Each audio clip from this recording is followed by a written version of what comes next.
નમસ્કાર, જીએસટીવીની વિશેષ રજૂઆત યુએસ પ્રેસિડેન્શિયલ ઇલેક્શન 2020 આપનું સ્વાગત છે. હું છું દેવાંગ. અમેરિકામાં ચૂંટણી યોજાઈ, રિઝલ્ટ આવવાનું બાકી છે, પરંતુ વિશ્વની નજર અમેરિકાના આ પ્રેસિડેન્શિયલ ઇલેક્શનના રિઝલ્ટ પર મંડરાયેલી છે. કેમ? કારણ કે મહાસત્તા છે. મહાસત્તામાં બિગ બોસ કોણ થશે એની ઉપર સૌની નજર મંડરાયેલી છે. ટ્રમ્પ જીતશે કે જો બાઇડન જીતશે?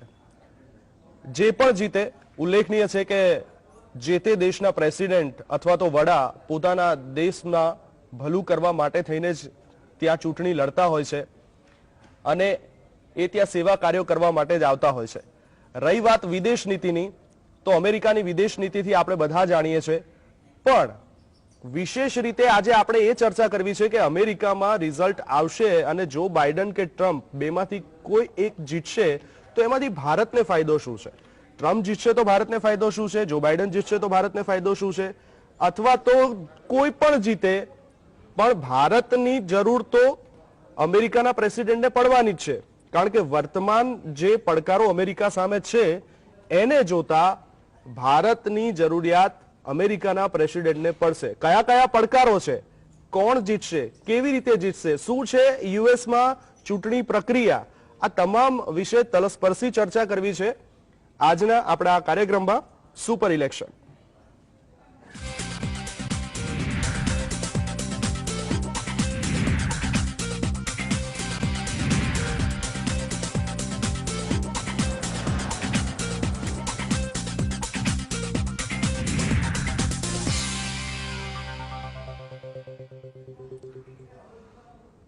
તો ચર્ચા શરૂ કરું એ પહેલા થોડીક મુખ્ય વાતો આપને જણાવી દઉં કે કુલ અમેરિકામાં જો બેઠકની વાત કરીએ તો 538 છે. બહુમતી માટે 270 બેઠકોની જરૂર પડતી હોય છે. ઇલેક્ટોરલ માટે 270 મત જરૂરી. રાષ્ટ્રપતિ બનવું હોય તો 270 નો આંકડો મેળવવો જરૂરી છે. આ તો થઈ બેઝિક વાતો. અત્યારે જો વાત કરવામાં આવે, જે ગણતરી ચાલી રહી છે, જે રુઝાન સામે આવી રહ્યા છે, જો બાઇડન છે 238 બેઠકો તેમને છે અને ટ્રમ્પ પાસે 213 છે. આપણે પણ અહીંયા કહેવાય છે કે જો દિલ્હી જવું હોય તો યુપી થઈને જવું પડે. એવી જ રીતના અમેરિકામાં પણ એવી કહેવતો છે કે જો પ્રેસિડેન્ટ વ્હાઇટ હાઉસ જવું હોય તમારે તો ફ્લોરિડા કે અમેરિકામાં જે ટેક્સાસ છે સૌથી વધારે સીટો ધરાવતું એરિઝોના છે, આ જીતો તો તમે વ્હાઇટ હાઉસ સુધી પહોંચી શકો છો. પણ આ વખતની ચૂંટણી એવી ઐતિહાસિક છે કે કદાચ આ બધી માન્યતાઓ ખોટી પણ પડી શકે છે. આજ વિશે આપણે ચર્ચા કરીએ. આપણી સાથે સ્ટુડિયોમાં હાજર છે દિગંત સોમપુરા, વિદેશી બાબતોના જાણકાર છે. વિનોદભાઈ ગામટુ પણ આપણી સાથે છે.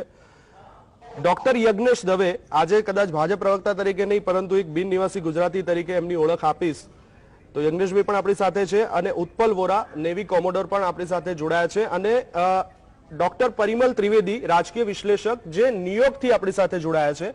તેઓ અત્યારે ન્યુયોર્કમાં છે. તો શરૂઆત પરિમલભાઈ આપનેથી જ કરીએ.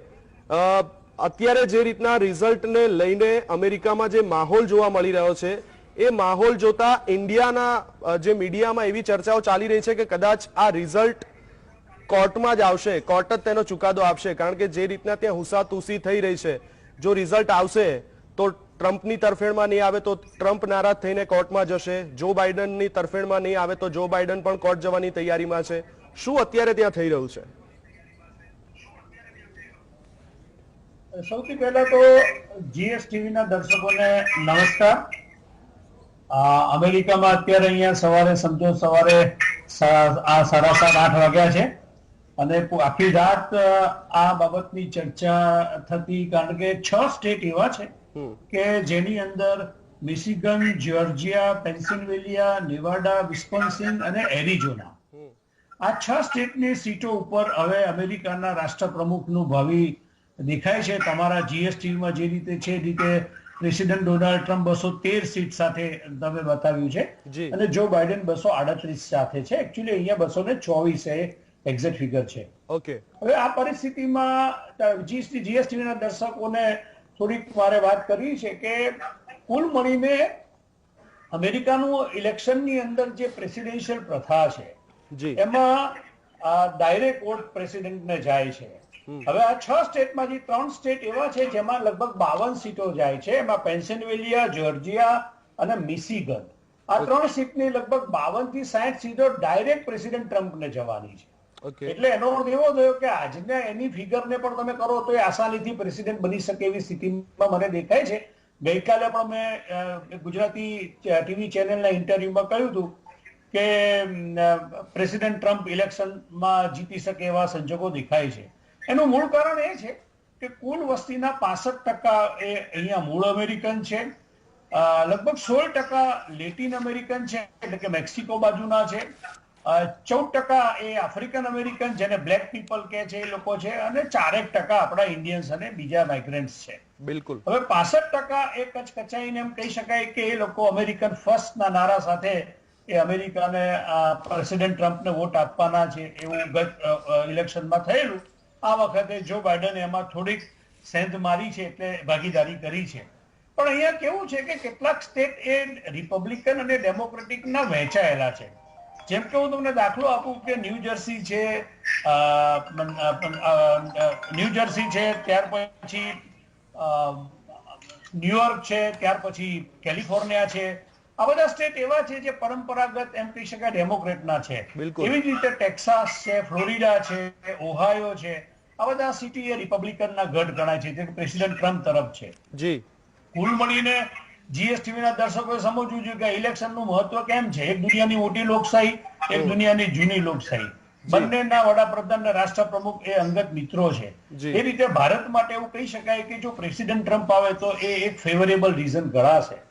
બીજું પણ એક વાત સમજવાની અહીંયા એ જરૂર છે કે અહીંયા કુલ વસ્તીના જે છે, કુલ વસ્તીના એ લગભગ 70 થી 71% સિનિયર સિટીઝન છે, જેમની ઉંમર 44 વર્ષથી વધારે એટલે કે 80 વર્ષ સુધી છે, અને લગભગ 29% જેવા લોકો જે છે એ 44 વર્ષથી નીચે છે.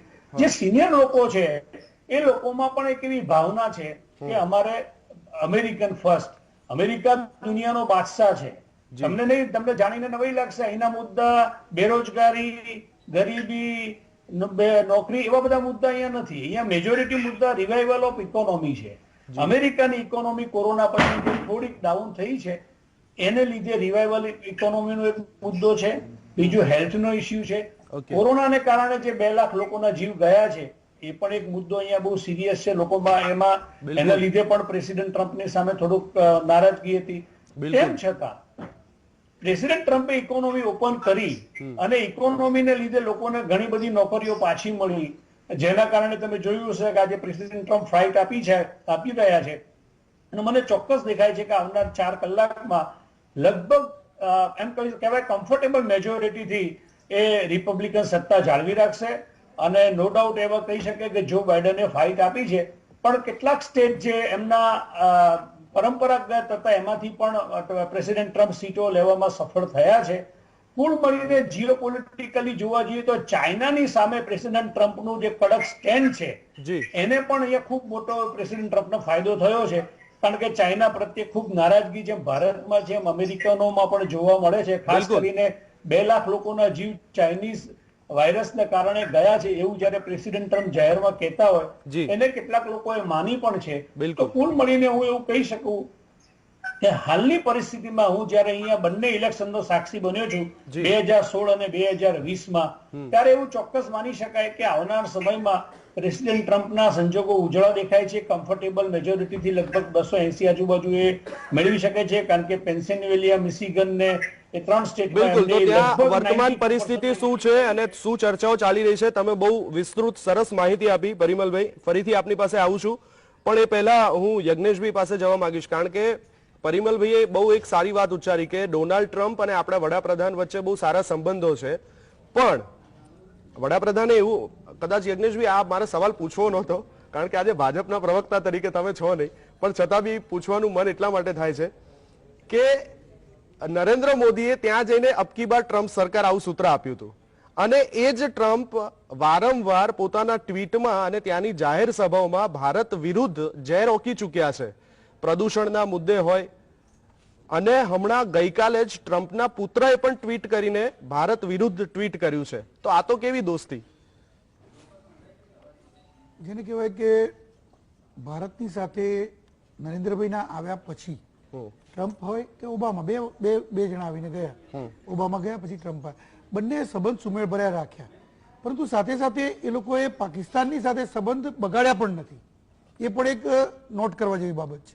બીજું કે પરિમલભાઈ બહુ સારી વાત એક કરી કે અમેરિકાની ચૂંટણી હોય કે ભારતની ચૂંટણી હોય, પણ એમની વાતમાં હું એક બીજું ઉમેરી લઉં કે અમેરિકાની ચૂંટણી હોય કે ભારતની ચૂંટણી હોય, અસર અને સત્તા પલટવામાં ભારતીયોએ જ ભાગ ભજવ્યો છે. આજે 1 થી 1.25 કરોડ જેવા ભારતીયો ત્યાં છે. તો તમે એટલું માર્ક કરો કે જે અત્યારે જેટલી પણ ત્યાં આપણે અહીંયા એમપીની સીટો કહીએ છીએ, મેમ્બર ઓફ પાર્લામેન્ટ, ત્યાં ઇલેક્ટોરલ કોલેજ કહેવાય. ઇલેક્ટોરલ કોલેજની અંદર તમે જુઓ તો જ્યાં ભારતીયોની વસ્તી વધારે છે, કેલિફોર્નિયા છે, પછી ન્યુજર્સી છે, ન્યુયોર્ક છે, આ બધાની અંદર ટ્રમ્પ પાછળ પડ્યા. બિલકુલ સાચી વાત. આ એક નોટ કરવા જેવી બાબત છે. અને બીજું કે ટ્રમ્પના પાછળ પડવા પાછળના બીજા 2 પણ રીઝન છે. એક રીઝન એ છે કે એ બિઝનેસમેન તરીકે આવ્યા, પરંતુ એમના આવ્યા પછી એમને ટેક્સ સ્લેબ જે ખરો, એ ટેક્સ સ્લેબ જે અમેરિકાનો જે જનરલ ટેક્સ સ્લેબ, સ્ટેટના ટેક્સ સ્લેબ અલગ હોય છે, પણ જનરલ ટેક્સ સ્લેબ જે ખરો એ એમને 24% જે હતો મેક્સિમમ, એ વધારીને 37% સુધી લઈ ગયા. એટલે જે એની અસર બિઝનેસમેનો ઉપર પણ કરી. આજે મારો પણ બિઝનેસ ત્યાં ચાલે છે, એટલે એની અસર થઈ. અને જે લોકો 37% ભરવા લાગ્યા એમને પણ આજે સમજી લો કે 12% જેવો વધારાનો ટેક્સ ભોગવવો પડ્યો, અને સ્ટેટનો ટેક્સ અલગ. ત્યાં આપણા જેવી સિસ્ટમ નથી. આપણે ત્યાં કેવું છે કે એક તો બિઝનેસ હોય અથવા તો વ્યક્તિગત હોય, એમાં ટેક્સ સ્લેબમાં ફ્રી સ્લેબ હોય છે. આપણે કે અમુક આવક સુધી આપણે ટેક્સ નથી. ત્યાં 0% ટેક્સ લાગે છે. એક $0 તમે કમાઓ ત્યારથી ટેક્સ શરૂ થાય, અને 10%થી તમારી એની પહેલો સ્લેબ શરૂ થતો હોય છે. એટલે એ સ્લેબ જે ખરો 10%થી લગભગ $9,700, એટલે સમજી લો કે 7 લાખ રૂપિયાની આસપાસ થાય. તો ત્યાં સુધીની આવક હોય એને 0 થી 10% સુધીનો સ્લેબ લાગે. આપણા ત્યાંનો ફરક બીજો થોડો સમજાવું તો આપણા ત્યાં પણ ટેક્સ છે જ, પરંતુ વ્યક્તિને 0 ટેક્સ સ્લેબ કહેવામાં આવે છે. આપણે સામાન્ય રીતે રોડ પર એક ભિક્ષા માંગીને પણ કામ કરતો વ્યક્તિ હોય, એ જયારે બિસ્કિટનું પેકેટ ખરીદવા જાય છે ત્યારે 18% ચૂકવે જ છે. આજે ગમે તે વ્યક્તિ વસ્તુ પર ચૂકવે છે. બિલકુલ. તો જે અમેરિકાની ચૂંટણી છે અને જે પ્રેસિડેન્ટ નવા આવશે એની સામે પડકારો ઘણા બધા છે, પણ કોણ આવશે અને એની સાથે ભારતના સંબંધો કેવા રહેશે એના વિશે પણ વાત કરવી છે. હું ઉત્પલભાઈ આપની પાસે આવવા માંગીશ, કારણ કે વિદેશ નીતિ ઉપર વાત કરવી છે. જ્યાં સુધી અમેરિકાની વિદેશ નીતિની વાત કરવામાં આવે તો જેટલા પ્રેસિડેન્ટ બદલાય એટલી એમની વિદેશ નીતિ બદલાય. જો ટ્રમ્પની જ વાત કરવામાં આવે તો જ્યારે ટ્રમ્પ આયા ત્યારે તેમને પેરિસ સાથેની સંધિની વાત હોય, ઈરાન સાથેના સંબંધોની વાત હોય, યુએનમાં તેમની વાત હોય, આ તમામ બાબતો ઉપર તેમની વિદેશ નીતિ ઉપર સવાલો ઉઠી ચૂક્યા છે. શું કહેશો, અમેરિકાની વિદેશ નીતિ એમના પ્રેસિડેન્ટલ બદલાતા કેમ બદલાય છે અને એ વિદેશ નીતિ ભારત ઉપર શું અસર કરશે? ખૂબ જ સરસ સવાલ પૂછ્યો છે, અને મારે જરા આની આ બાબતની અંદર નોટ એઝ એ મારે પોલિટિક્સ જોડે કોઈ લેવા દેવા નથી. માટે કોઈની પણ એક સાઈડ લીધા વિના જીઓ સ્ટ્રેટેજિક પર્સપેક્ટિવ ઉપર જો આપણે વિચાર કરીએ તો મારે એટલી વસ્તુ એક સવાલ પૂછવો છે કે why we Indians get carried away અને ગો ગાગા ઓવર ટ્રમ્પ. કારણ કે તમે વિચાર કરો કે there was a time કે જ્યારે યુએસ પ્રેસિડેન્ટ જ્યારે આંગળી ઊંચી કરે ને ત્યારે આખા વર્લ્ડની અંદર હચમચી જતું હતું વર્લ્ડ, અને કોઈ પણ હેડ્સ ઓફ સ્ટેટ કે કોઈની government they were compelled to take a note of the intention of the US president. મોટા ભાગના હેડ્સ ઓફ સ્ટેટની સાથે યુએસ પ્રેસિડેન્ટ વાત પણ નહોતા કરતા. ખાલી secretary of state used to call up, અને irrespective of the protocol they used to directly get in touch with the heads of state of smaller countries and smaller nations. આ જાતનો અમેરિકાનો એક દિવસ દબદબો હતો. નાઉ યુ સી આ છેલ્લા 4 વર્ષમાં Trump આવ્યા પછી વર્લ્ડની ઇવન મહાસત્તાઓ જેવા કે યુકે લઈએ, જર્મની લઈએ, ફ્રાન્સ લઈએ, કેનેડા લઈએ, the heads of state are not even on the talking terms with Trump, and most of them they are ridiculing him. That is because of his mercurial nature and absolute unpredictability of his decision making system.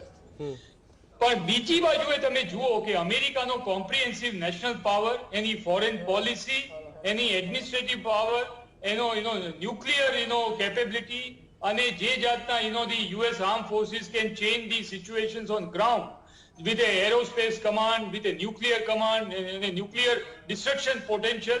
માટે America, whether you like it or not, you have to take note of that country and the president who commands the country like USA.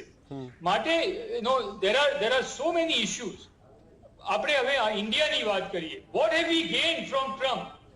There was a great, the fanfare in Texas. Thereafter, there was a great fanfare in, Ahmedabad. And એ પછી, even without spending $1, the US president got so much of recognition. And thereafter, he walked away with a $10 billion worth of US defense equipment, order line. Which president will not be happy? What has Trump given to India? H1B visa? No. તમે ઇન્ડિયાનું recognition? નો. ઇન્ડિયાને defence જે જાતના equipment આપ્યા છે એમાં he is only catered for America first. અને અમેરિકાના જે defence industry છે એને જ ફાયદો કરાવી આપ્યો છે. અને તેમ છતાં જો કાલે તમે આ રફાલની જ્યારે ફોલો ઓન ઓર્ડર્સ આવશે એ વખતે તમે F-35 or F-18 Alpha Hornet એ ઓર્ડર જો અમેરિકાને ના આપો તો તમે you see how America reacts to you. બિલકુલ સાચી વાત છે. બિલકુલ ઉત્પલભાઈ, તમારી એકદમ બિલકુલ સાચી વાત. કારણ કે કોઈ પણ દેશના પ્રેસિડેન્ટ હોય તો એ હંમેશા પોતાના દેશ માટે પહેલા વિચારે. આપણે ટ્રમ્પને અહીંયા આવકાર્યા, એમની સાથે આપણે વિશ્વના સૌથી મોટા સ્ટેડિયમમાં સભા પણ કરી, પણ આખરે એ ટ્રમ્પ ભારત પાસેથી લઈને ગયા. વાત હતી કંઈક દઈને જશે, પરંતુ એ ઓર્ડર લઈને ગયા. અને એ દરેક દેશનો કદાચ જે પ્રતિનિધિ હોય એ આ જ કરતો હોય પોતાના દેશ માટે થઈને. એમાં ટ્રમ્પ માટે કશું નવું પણ નથી. પણ ટ્રમ્પની સ્ટ્રેટેજી શું છે એ આપણે જાણીએ છીએ. હવે વાત રહી જો બાઇડન અને કમલા હેરિસન, જો એ આવશે તો એ ભારત માટે શું કરશે? કદાચ આપણે એમની માટે બહુ આત્મીયતા ભર્યા સંબંધો અત્યારે એવી વાતો કરીએ છીએ મીઠી મીઠી કે ભાઈ ભારતની દીકરી છે, ભારત તરફ કુણું વલણ રાખશે તો આપણને ફાયદો થશે. પણ મારા ખ્યાલથી કમલા હેરિસને આજ સુધી ભારત માટે એવું કોઈ પોઝિટિવ સ્ટેટમેન્ટ નથી આપ્યું. કદાચ એકાદ મહિલા સશક્તિકરણમાં અથવા તો એવા કોઈ કેસ મુદ્દે ભારત વિરોધી નિવેદન આપ્યું છે એવું મારા ધ્યાનમાં છે. હું દિગંતભાઈ આપની પાસે આવવા માંગુ છું. વિદેશ નીતિની જો વાત હોય તો ટ્રમ્પની વિદેશ નીતિ શું રહી છે એનીથી તો આપણે બધા જાણીએ છીએ.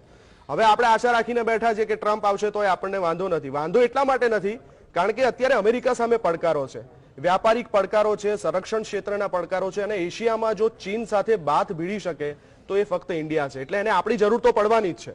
એટલે કોઈ પણ પ્રેસિડેન્ટ આવે ભારતની જરૂર એને પડવાની છે. આવા સંજોગોમાં જો બાઇડન આવે કે ટ્રમ્પ આવે, ટ્રમ્પની વિદેશ નીતિથી આપણે બધા જાણીએ છીએ. કમલા હેરિસન અને જો બાઇડન વિશે પણ આપણે અજાણ છીએ, પણ એક મીઠી મીઠી વાતો કરીએ છીએ. તો આ ચૂંટણીને કેવી રીતે જોઈ રહ્યા છો? કેવી રીતે ફાયદો થશે ભારતને કોણ આવશે તો? દેવાંગભાઈ, તમે જે સવાલ પહેલા કહ્યો કે કોને ફાયદો થશે ને એમાં તમે તમારો જવાબ આપી પણ દીધો છે કે કોઈ પણ દેશનો વડાપ્રધાન હોય, પ્રમુખ હોય, એ પોતાના દેશનું હિત પહેલા વિચારે. એટલે જો બાઇડન પ્રમુખ થાય કે ડોનાલ્ડ ટ્રમ્પ થાય એ એમના દેશ માટે પહેલા વિચારશે, ભારત માટે વિચારવાના નથી. અને ભારત તરફથી શું એમને લાભ મળશે એ એમનો રવૈયો રહેવાનો.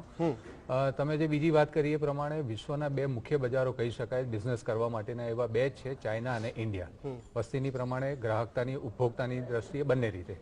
એવા સંજોગોમાં ભારતનો સાથ કોઈ પણ દેશનો વડાપ્રધાન છોડવા તૈયાર ન થાય. અમેરિકાની વિદેશ નીતિ, અમેરિકાના આ વખતના ઇલેક્શન એટલા માટે ઇન્ટરેસ્ટિંગ છે કે અત્યાર સુધીના ઇલેક્શન બહુ શાંતિપૂર્ણ રીતે થયા છે, બહુ રસમય રીતે થયા છે, પણ આ વખતે કોઈક રહસ્યમય રીતે ઇલેક્શન થઈ રહ્યા છે અને એના પરિણામો પણ આપણે જોઈ રહ્યા છીએ. અમેરિકાના ઇલેક્શન જે થાય, 50 સ્ટેટમાં ઇલેક્શન થાય ત્યારે 50 સ્ટેટની ઇલેક્શનની પદ્ધતિ એ લોકોની અલગ છે, મતદાનની પદ્ધતિ અલગ છે, વોટર માટેની સિસ્ટમ અલગ છે. અને એ લોકોના નીતિ નિયમ પ્રમાણે જ્યારે ઇલેક્શન થાય અને રિઝલ્ટ આવે એ પ્રમાણે આપણે જાણી શકીએ. આ પરિણામ આવતા હજી ફાઇનલ રિઝલ્ટ આવતા 3 થી 4 અઠવાડિયા પણ થઈ શકે. અને જો કોર્ટ મેટર થઈ તો એનું તો આપણે કલ્પના પણ કરી ન શકીએ. પણ આશા રાખીએ કે કોર્ટ સુધી આ વસ્તુ ન જાય. બીજી વસ્તુ તમે જે વાત કરી કે ભારતીય અમેરિકામાં રહેતા ભારતીયો, અમેરિકન ભારતીયો એ અત્યાર સુધી ડેમોક્રેટ જ રહ્યા છે. અને છેલ્લા ઇલેક્શનથી એમનું રિપબ્લિકન તરફનું એમનું થોડું વલણ બદલાયું. એમાં પણ મોદી સાહેબનું જ્યારે ત્યાં ઇવેન્ટ થઈ હાઉડી મોદી અને ડોનાલ્ડ ટ્રમ્પની અહીંયા અમદાવાદમાં થઈ, એના હિસાબે મોદીના કારણે સ્પષ્ટ કહી શકાય કે ડોનાલ્ડ ટ્રમ્પનું ચૂંટણીમાં જીતવા માટેનું સમીકરણ બહુ બદલાઈ ગયું. મોદી અહીંયા ટ્રમ્પને બોલાવ્યા એ પહેલા ડોનાલ્ડ ટ્રમ્પની લોકપ્રિયતા અને એના માટે વોટરનો એરિયા હતો ફક્ત 14%. અને હાઉડી મોદી થયાથી સીધા ને એ 14%નો વધારો થઈને 56% સુધી થઈ ગયો. તમે જેમ વાત કરી એમને સંબંધો સારા કહી શકાય. અંગત મિત્રો ક્યારે કોઈ રાજકારણમાં કોઈ હોતું નથી. નરેન્દ્ર મોદી સાહેબનો તે એક એવો સ્વભાવ પણ છે કે ભાઈ મારા ખભે પણ હાથ મૂકીને મને અંગત મિત્ર કહી દે. એટલે અંગત મિત્ર ક્યારેય કોઈના હતા નહીં અને કોઈના રહેશે પણ નહીં.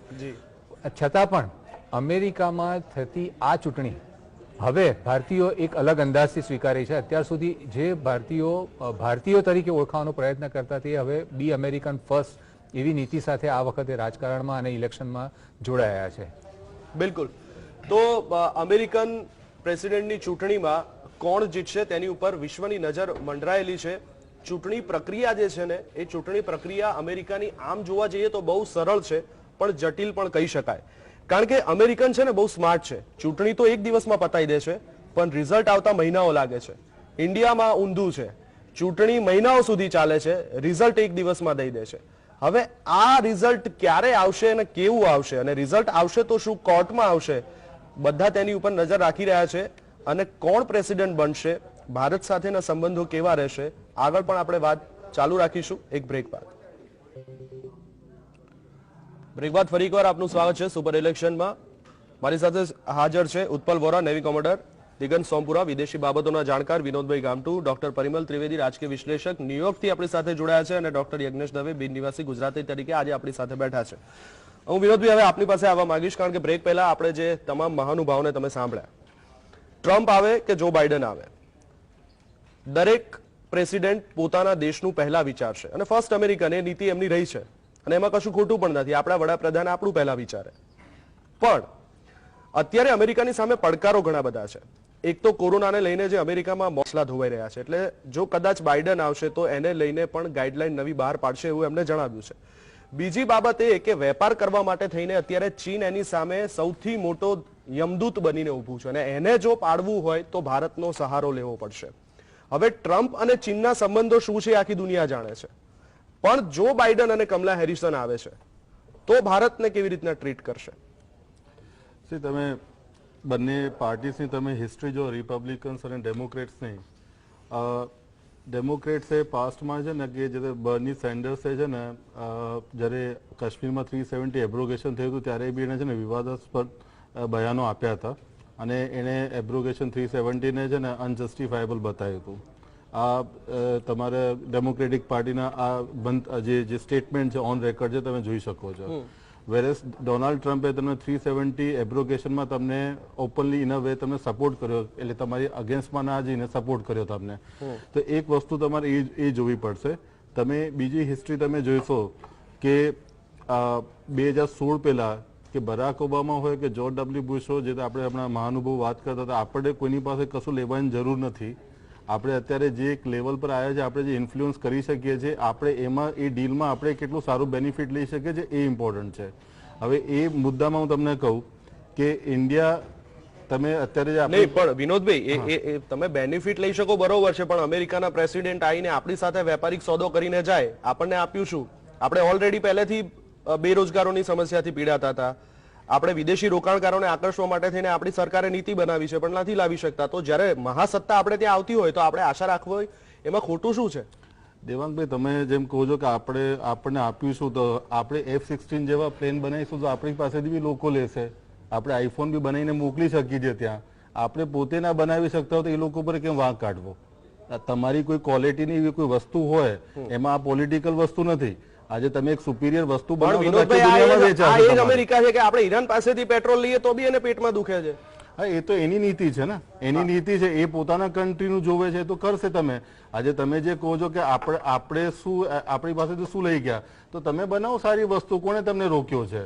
તમે સારી વસ્તુ બનાવીને આખી દુનિયામાં વેચો ને. ચાઇના બી તો 30 વર્ષમાં આગળ આવ્યું છે, અમે બી આવી જઈ શકીએ છીએ જો તમારી નીતિઓ વ્યવસ્થિત હોય. સાહેબ, આપણે અમેરિકામાં વસ્તુ વેચતા હતા, ટેક્સ ઉપર જે આપણે ટેક્સ બેનિફિટ મળતો હતો એ ટેક્સ બી એમને હટાવી લીધો છે. હા, તો એ તો તમે એની પોલિસી તમે જો. અમેરિકા શું કહે છે કે એ બેનિફિટ્સ નથી એક્સ્ટ્રા આપવા માંગતા. તમે થર્ડ વર્લ્ડ કન્ટ્રી પોતાની જાતને કહેવા નથી માંગતા, અને થર્ડ વર્લ્ડ કન્ટ્રીના બેનિફિટ્સ તમે લેવા ઈચ્છો છો તો તમને ના આપે.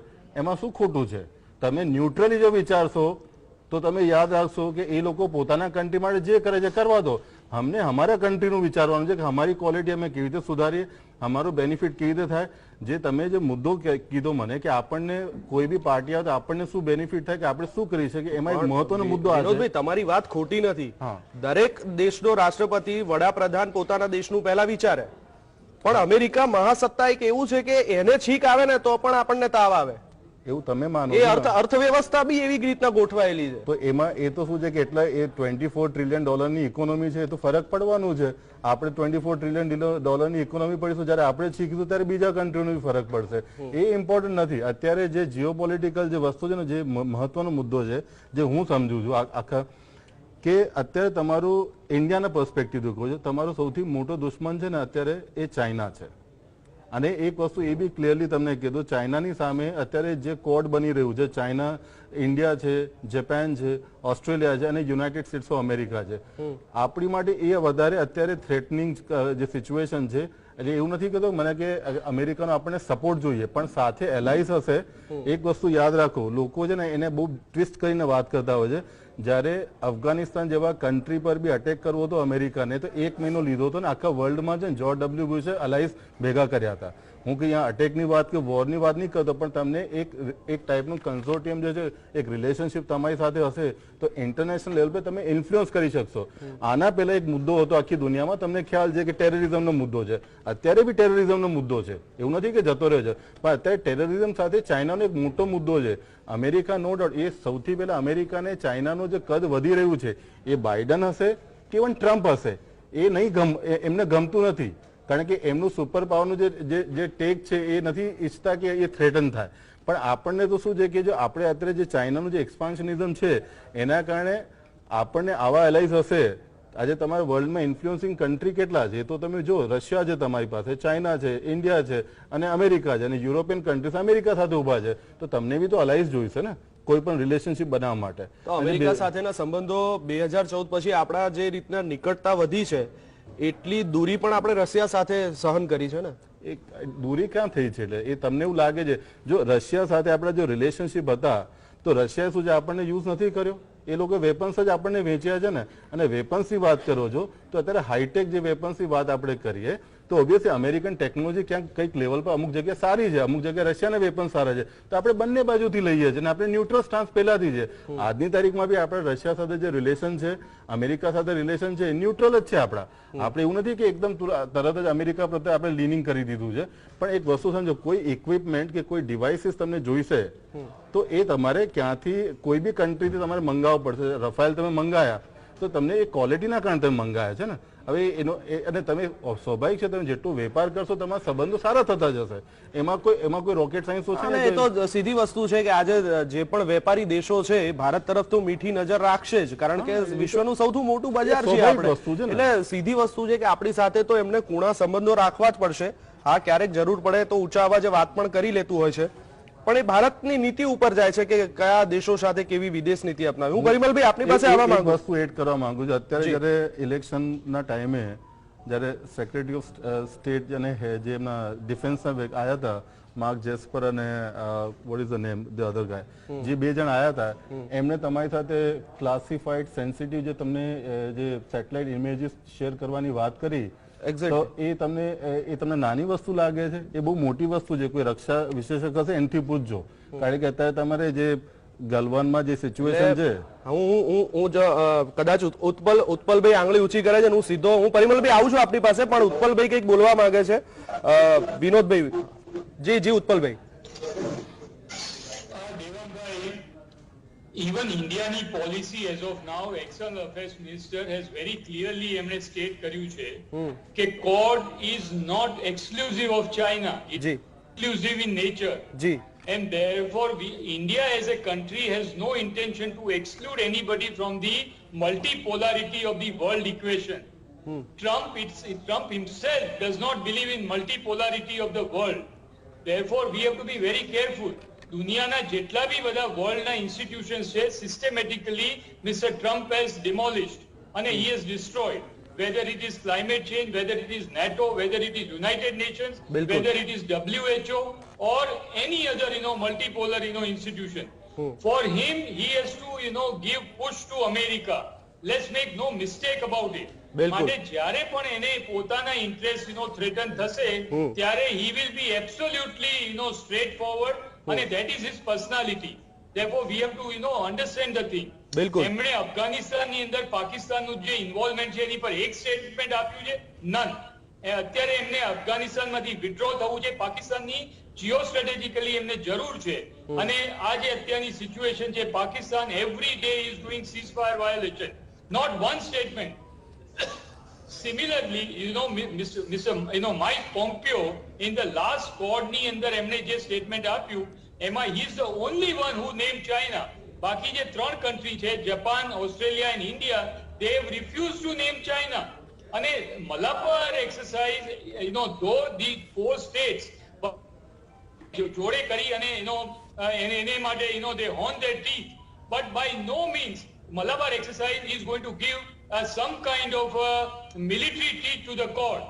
Because Quad by nature is supposed to be inclusive. It is not targeted against China. It is for the free passage of trade in Indo-Pacific. અને દેવાંગભાઈ, તમને do you know કે અમેરિકા જે આટલી બધી મોટી વાતો કરે છે, free and fair trade in Indo-Pacific area, America has not signed the United Nations, the Convention for Laws at Sea, UNCLOS. બિલકુલ. So how, when from one side you are not signing UNCLOS. બિલકુલ ઉત્પલભાઈ, અમેરિકાની વિદેશ નીતિ, એની વેપાર નીતિ, એની સંરક્ષણ નીતિ, આ બધાથી કદાચ આપણે બધા વાકેફ છીએ. અમેરિકા કોઈને પોતાનું મિત્ર બનાવતું નથી અને અમેરિકા ડાયરેક્ટ કોઈની સાથે દુશ્મની કરતું નથી. આ વસ્તુથી આપણે બધા જાણીએ છીએ. પણ અત્યારે આપણે પાછા આવી જઈએ અમેરિકાની ચૂંટણી ઉપર અને સીધા જ આપણે ન્યુયોર્ક જઈએ, કારણ કે ત્યાં અત્યારે માહોલ શું છે આપણે પરિમલભાઈ પાસેથી જાણીએ. પરિમલભાઈ, જો ઇન્ડિયામાં ચૂંટણી હોય અને અત્યારે આપણે બિહારમાં ગઈકાલે જ બીજા તબક્કાનું મતદાન પૂરું થયું, ગુજરાતમાં પણ 8 બેઠકોની પેટા ચૂંટણી પૂરી થઈ.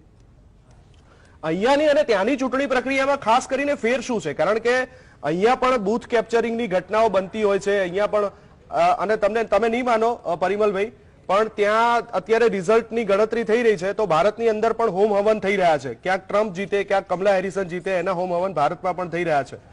પણ ત્યાં અમેરિકાનો તમે કીધું કે ભાઈ ટ્રમ્પ જીતશે, પણ ત્યાંના જે લોકલ નાગરિકો છે અને ખાસ કરીને જે આપણા ગુજરાતીઓ છે એ સમાજ શું માની રહ્યો છે?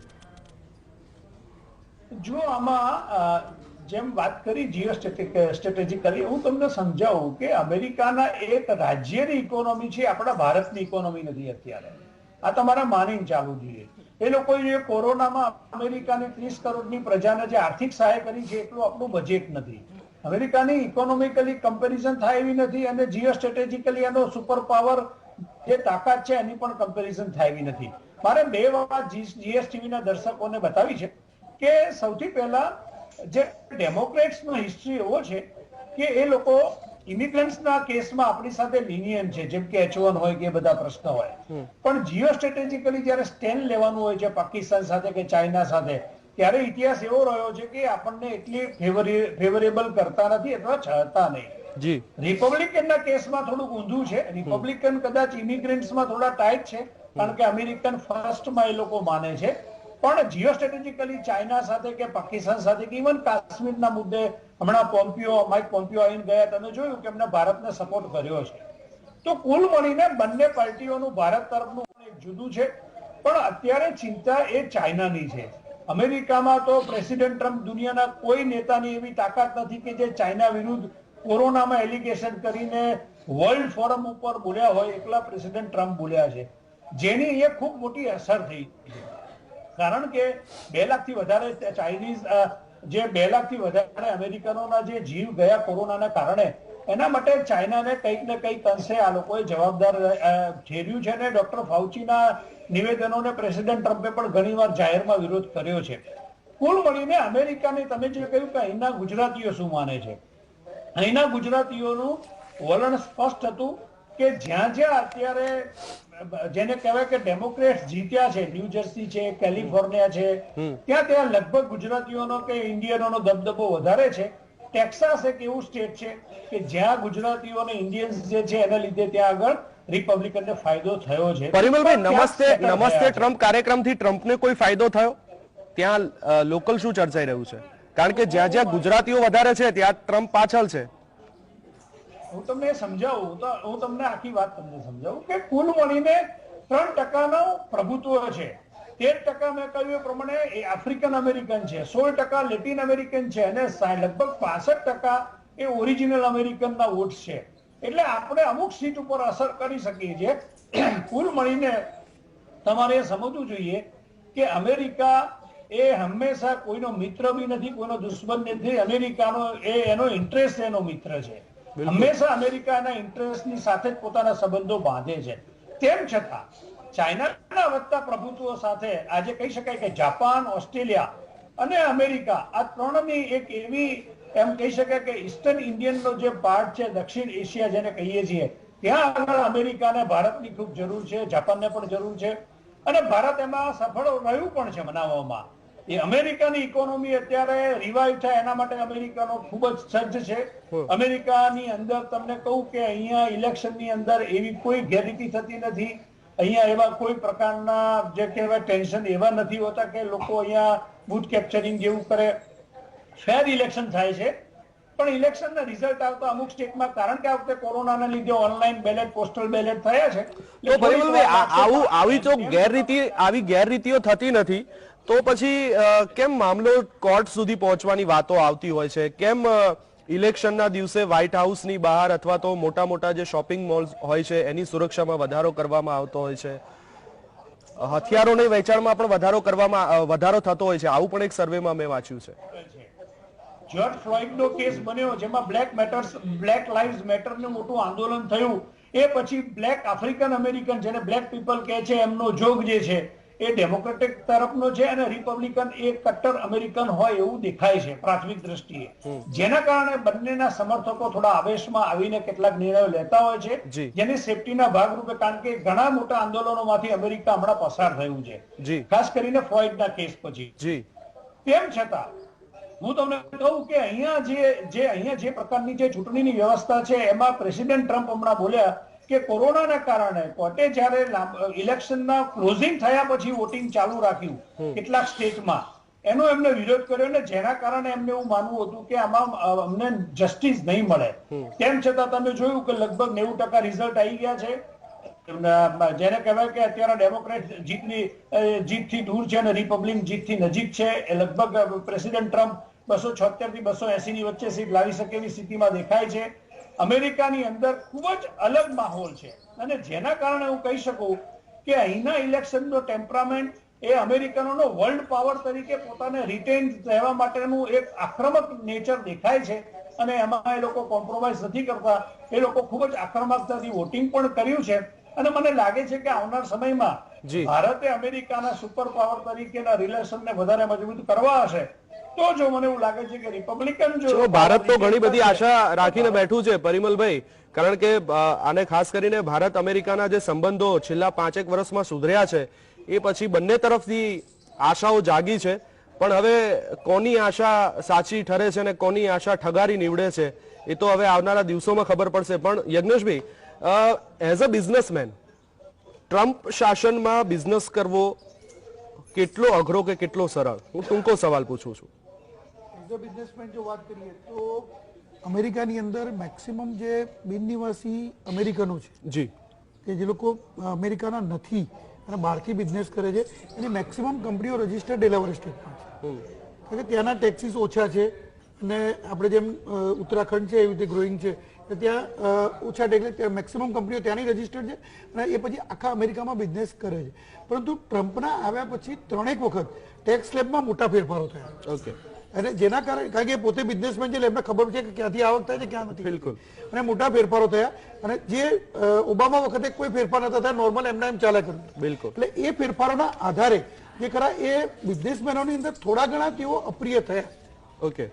પરંતુ બીજું એ છે કે એમને બિઝનેસની અંદર જે એડવાન્ટેજ જે આપ્યા લોકોને એ પણ વધારે આપ્યા એની સામે. લાઈક કે જે જ્યાં તમે નવો બિઝનેસ સ્થાપો તો નવા બિઝનેસમાં શરૂઆત જે કરીએ તો શરૂઆતમાં અમુક ટેક્સીસમાં રાહત એમણે આપી, જે પહેલા નથી, પહેલા 0% શરૂ થતું, પણ એ રાહત આપી. પછી જે અમુક સ્ટેટ જે ખરા એ અમુક સ્ટેટની અંદર જે મેક્સિમમ જે રિસ્ટ્રિક્શનો હતા એ રિસ્ટ્રિક્શનો એમને હટાવ્યા.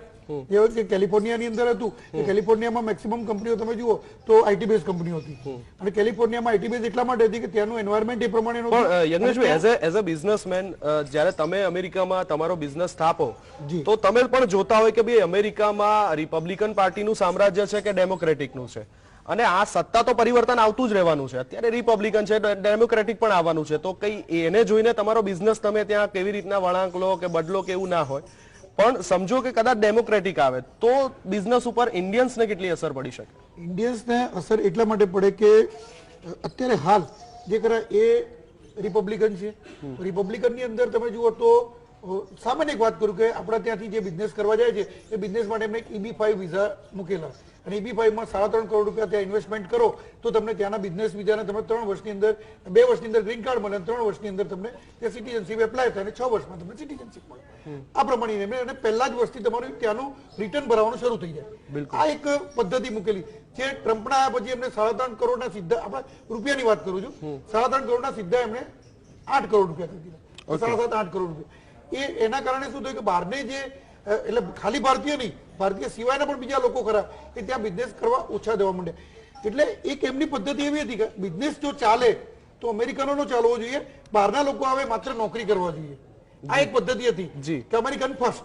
આ એક પદ્ધતિ જે એમને રાખેલી જેના કારણે અમેરિકામાં પ્રિય થયા. અને બીજું એમને જે રિસ્ટ્રિક્શન એક તમે H-1B વિઝા ઉપર પણ એમને મૂક્યા, થોડા ઘણા વાત હજી મુકાયા નથી, વાતો એમને સ્ટેટમેન્ટ કર્યું હતું કે આવ્યા પછી આ કરવામાં આવશે, પણ એવું કોઈ ફેરફાર થયો નહીં. પરંતુ એ કદાચ એમના બોલવાના કારણે પણ આજે જ્યાં ભારતીયો છે ત્યાં એમના એ નારાજગી જોવા મળી. બિલકુલ એ નારાજગી સ્પષ્ટ જોવા મળી છે. કેલિફોર્નિયા, ન્યૂ જર્સી ને ન્યુયોર્ક, આ ત્રણમાં તો સ્પષ્ટ જોવા મળે. બિલકુલ. એટલે કદાચ એ આખા બોલાપણું છે ને એ કદાચ એ નડતું પણ હોય. ભલે થયું નથી, તમે કીધું એમ કે H-1B વિઝા ઉપર બોલ્યા ખરા, અમલીકરણ નથી, પણ એ નારાજગી વોરવી પડી. કોઈ એના નિયમો ભર્યા નથી. હા, એ નારાજગી વોરવી પડી. અને દિગંતભાઈ, હું એટલા માટે જ આપની પાસે આવું છું કે ટ્રમ્પ એ એમના નિર્ણયોના કારણે, જેમ પરિમલભાઈએ કીધું એમ કે ભાઈ આખા વિશ્વની અંદર ટ્રમ્પ જ એક એવો નેતા છે કે જે ચાઇના સામે ખુલ્લેઆમ બોલે છે કે ભાઈ આ ચાઇનીઝ વાયરસ છે. એના કારણે થઈને ક્યાંક ટ્રમ્પની, જોકે અમેરિકા, પરિમલભાઈએ કીધું કે એના કારણે ત્યાંના નાગરિકોમાં તો ખાસો ઉત્સાહ જોવા મળે છે, પણ વૈશ્વિક દ્રષ્ટિએ જોવા જઈએ તો અમેરિકાના પ્રેસિડેન્ટ જ્યારે આવું નિવેદન કરતા હોય તો વૈશ્વિક લેવલ ઉપર કેવી અસર પડે? તમે જે કહું એના પહેલા એક બીજી વાત કરું. યજ્ઞેશભાઈએ વાત કરી H-1 વિઝાની. H-1 વિઝા દર વર્ષે અમેરિકા દ્વારા લોટરી પદ્ધતિથી સ્કિલ વર્કરને લગભગ 85,000 જેટલા લોકોને આપવામાં આવે છે. એમાં 60,000 લોકો જે બહારથી આવે અને 20,000 લોકો ત્યાંથી તૈયાર થયેલા જે સ્ટુડન્ટ હોય કે બીજી કોઈ રીતે તૈયાર થાય એમને વિઝા આપે. આ H-1B વિઝાનો જે સૌથી વધારે આપણી 130 કરોડની વસ્તીમાંથી 80,000, 85,000 ભારતીયોને વિઝા નથી મળતા, પણ મોટા ભાગના ભારતીયો હોય છે. ભારતીય કારીગરો વધારે કુશળ છે, વધારે કામગરા છે અને દરેક જગ્યાએ કોમ્પ્રોમાઇઝ કરીને સારું કામ કરી આપવા માટે અમેરિકન કંપનીને બહુ ઉત્સાહથી કામ કરતા હોય. એટલે અમેરિકન કંપનીઓ ભારતીય કામદારોની પહેલી પસંદગી કરતા હોય એટલે સૌથી મોટો વિરોધ ત્યાંની કંપનીઓના તે ભારતીય કામદારો માટે H-1 વિઝા અપાવવા માટેનો. H-1ની એક આ વાતથી બીજી વાત એ છે કે અમેરિકા, ડોનાલ્ડ ટ્રમ્પની ઓળખ અમેરિકામાં ટ્વિટર પ્રેસિડેન્ટ તરીકેની છે. બાથરૂમમાં બેઠા હોય એને કંઈ યાદ આવે ફટ દઈને ટ્વિટર કરી દે, એટલે એનું અમલીકરણ નથી થતા. વોશિંગ્ટન પોસ્ટે હમણાં એના આંકડા જાહેર કર્યા, એમાં 20,000 વખત ડોનાલ્ડ ટ્રમ્પ જૂઠું બોલ્યા છે. ડોનાલ્ડ ટ્રમ્પે આ અગાઉ ઇમિગ્રેશનને લગતા જે અમુક જે કાયદાઓમાં ફેરફાર કર્યા, સિટીઝનશીપ બાય બર્થ, એ બહુ મોટો ફટકો માર્યો છે. એ ફક્ત ભારતીયોને નહીં, દરેક વસાહતીઓ માટે એ લાગુ પડી શકે છે. આ સિવાય અમેરિકામાં રહેતા આપણા ભારતીયોની આર્થિક સ્થિતિમાં હવે જો સુધારો આવે એવા પરિણામો એટલા માટે હવે જરૂરી છે કારણ કે અત્યાર સુધીનો એક વર્ગ એવો હતો કે જે ભારતીય અમેરિકન તરીકે પોતાની જાતને ઓળખાવાનો પ્રયત્ન કરતા હતા. પણ ડોનાલ્ડ ટ્રમ્પની એક આ નીતિને કારણે, બી અમેરિકનના લીધે, અમેરિકન ફર્સ્ટના લીધે અત્યારે લોકો હવે ફક્ત ઇન્ડિયન તરીકે ઓળખાવા માંગે છે. એનો સીધો સાદો દાખલો કમલા હેરિસન છે. બિલકુલ. ચલો, હવે સમયનો અભાવ છે એટલે હું ઉત્પલભાઈ અને વિનોદભાઈ બંનેને 1-1 મિનિટનો સમય આપું છું. સૌથી પહેલા ઉત્પલભાઈ, આપનું અમેરિકા અને ભારતના સંબંધો, પાર્ટી કોઈ પણ આવે, રિપબ્લિક આવે કે ડેમોક્રેટ આવે, પણ Bharat America relations win win position કે વિન લોસ પોઝિશન? લોસમાં કોણ, વિનમાં કોણ? ભારત અમેરિકા સંબંધો એ મજબૂરી છે કે મજબૂતી છે? દેવાંગભાઈ, બંને છે. મજબૂરી પણ છે અને મજબૂતી પણ જરૂરથી લાવવી પડશે. કારણ કે America is not sharing the same border with China or with Pakistan. જ્યારે આપણે we are besotted in between the two nuclear armed neighbors like China and Pakistan, અને એ બંને વચ્ચે ખૂબ જ એ જે એક્સિસ બની રહી છે which is almost going up to now Iran and Turkey. માટે અમેરિકા અને ચાઇનાના જે રિલેશન્સ છે એ પોલિટિશિયન્સ જ્યારે ઇલેક્શનની અંદર જે જાતના સ્ટેટમેન્ટ આપે અને ઇલેક્શન પછી જે ટ્રમ્પ ચાઇના માટે જે જાતના એક્શન્સ લે છે એ it will be very interesting to watch, કારણ કે ultimately you have to run America, and to run America you cannot be perpetually at war with China. Please understand that. But a politician prior to election and a politician after election are two different things altogether. માટે એટલા બધા ઉત્સાહિત થવાની કઈ જરૂર નથી. અને we have to we as Indian we share common border with China and Pakistan, and therefore we have to learn to live in the strategic triangle which has been formed between India, Pakistan and China. If we don't do that અને આપણે ખાલી America માટે જ કૂદકા ભૂસકા મારીશું તો એનાથી કઈ વળવાનું નથી. We have to learn on our own steam and we have to tackle China and Pakistan on our own steam. It can never be. It can be with the support of America, but that is going to be limited in nature and we have to be prepared for that. Okay. Vinodbhai એક minute. America ક્યારેય કોઈનું મિત્ર નથી ને ક્યારેય કોઈને સામેથી દુશ્મન બનાવતું નથી. એ બીજાના ખભા ઉપર જ હંમેશા બંદૂક મૂકીને ગોળી મારતું હોય છે. હવે વાત થઈ ડેમોક્રેટિક અને રિપબ્લિકન પાર્ટીના જે પણ પ્રેસિડેન્ટ બનશે, પડકારો ઘણા છે, ભારતની ભૂમિકા મહત્વની છે. પહેલા જ કીધું એમ કે કોઈ પણ બને ભારત તો એમની નજીક રહેવાનું છે, કારણ કે ચીન સામે એ લોકોએ બાથ ભીડવાની છે. હવે આવા સંજોગોની અંદર તમે કીધું કે ભાઈ ભારતે પોતાની સ્ટ્રેટેજી નક્કી કરવી પડે, પણ આપણે નથી કરી શકતા ઉત્પાદન, નથી વેચી શકતા અમેરિકાને, તો આવા સંજોગોમાં ભારત કેવો બેનિફિટ લઈ શકે અમેરિકા પાસેથી? કોઈ પણ પાર્ટી રિપબ્લિકન કે ડેમોક્રેટ્સ આવે પણ જે એમનું ભારત પ્રત્યેનું જે વલણ જે છે ને કે પેલા તો ઇન્ટરનલ પોલિસીસમાં દખલગીરી ના કરે. જે તમે 370 એબ્રોગેશનની વાત કરી છે, કારણ કે India is a sovereign country. કોઈ બી કન્ટ્રીને હક નથી કે અમારી કોઈ બી ઇન્ટરનલ પોલિસીસમાં એ કોઈ પણ દખલગીરી કરે. એટલે પછી એ રિપબ્લિકન કરે કે ડેમોક્રેટ કરે તો દે આર મોસ્ટ વેલકમ. અને હું છતાં તમને જે ચાઇનાની આપણી જે વાત ચાલે અત્યારે જે થ્રેટ છે, હું એવું માનું છું કે ઇન્ડિયાનું જે ગ્રોથ છે ને એમાં છે ને બહુ સ્ટ્રક્ચરલ રિફોર્મેશન હજુ બી બાકી છે. જે ઇકોનોમિક હું વેથી કહું છું, એ સ્ટ્રક્ચરલ રિફોર્મેશન ધીમે ધીમે જે થઈ રહ્યા છે, જે મને દેખાઈ રહ્યા છે, અને એ સ્ટ્રક્ચરલ રિફોર્મેશન પછી તમારે કન્ટ્રીમાં એક પ્રકારનો જે ઇકોનોમીમાં વેગ આવે, એ બધી વસ્તુ માટે બહુ ઇમ્પોર્ટન્ટ છે કે તમારા જે નેબર્સ છે લાઈક પાકિસ્તાન અને ચાઇના, એ તમને બહુ હદ સુધી તમને પજવે નહીં કે તમને છે ને એ ડિસ્ટર્બ ના કરે, કાં તો તમે એટલા સ્ટ્રોંગ થઈ જાઓ કે કોઈ બી કરે તમે એને રિસ્પોન્ડ કરો. એ સ્થિતિમાં આવી જાઓ ત્યારે તમારો ગ્રોથ બહુ સારો આવે. એના માટે તમને જે બી એલાઇઝ જોઈએ, જે જાપાન તમારી સાથે બેઠું છે, ઓસ્ટ્રેલિયા બી તમારી ફેવરમાં વાત કરે છે, અને અમેરિકામાં ટ્રમ્પ હોય કે બાઇડન હોય, જો ઇન્ડિયાની ફેવરની વાત કરશે અને ચાઇનાના કન્ટેનમેન્ટમાં જો ઇન્ડિયાનો સપોર્ટ કરશે તો ઇન્ડિયાને એક સ્ટેબલ ટાઈમ જોઈએ ગ્રોથ કરવા માટે.